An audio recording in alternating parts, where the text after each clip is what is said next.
Well, speaking of people with severe TDS, Jasmine Crockett says that Donald Trump has a problem with people of colour. Listen to this. This is a person that has a problem with people of color, period. I don't care how many black MAGA out there with their hats. I want to be clear, when we look at who it is that he's kicking out of this country is people of color. When we look at who he always disrespects and says that they are low IQ, even though when you look at his cabinet, this has to be the most incompetent cabinet we have ever had in the history of this country. And I doubt she got a lot of pushback from CNN there. Not at all. But that's, of course, part of the course for that failing network. But here's what I'll tell you about how President Trump cares and treats black people. I'm someone who's been to the White House on many occasions. I've been to Mar-a-Lago, his personal home, on many occasions. If the man didn't like black people, I don't know if that'd be the case. But let's not talk about just that. Let's talk about what this president has done for the black community. This is a president who delivered criminal justice reform. The first black president didn't even do that. This is the president who's invested billions of dollars into historically black colleges and universities here in the United States. This is a president who continues to deliver for black and brown communities every single day, not because of the color of their skin, because he believes that a rising tide lifts all boats. And so when Jasmine Crockett goes on national television and spews her hate and vitriol, all she's doing is exposing her lack of knowledge about these critical policy wins. And if she would be more concerned about actually serving the people of her district and making a fool of herself on national television, I think the people of Texas would be a lot more excited to have her as their congressman. Yeah, well said. Now, Trump has announced that Apple is investing $600 billion in the United States, which is the largest investment that Apple has ever made in the US.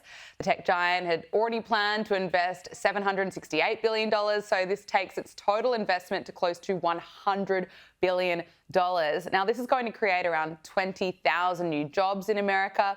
And CJ, this is really what we're seeing as a result of Trump's controversial tariffs. Just in a short period of time, we are seeing major plans for increased manufacturing in America.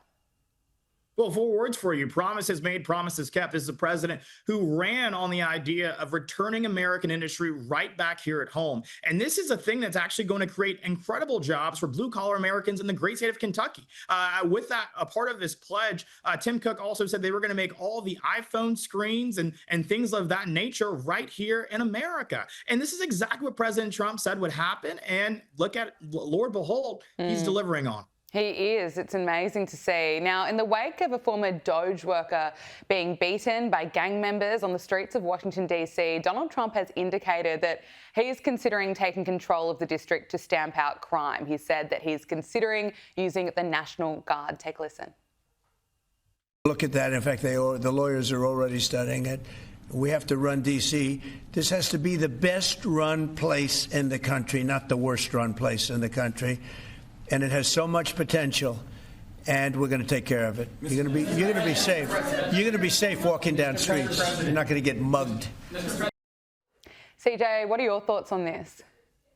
I spent a lot of time in Washington, D.C., so I got to say thank you to President Trump for prioritizing making sure that our nation's capital is not another third world country.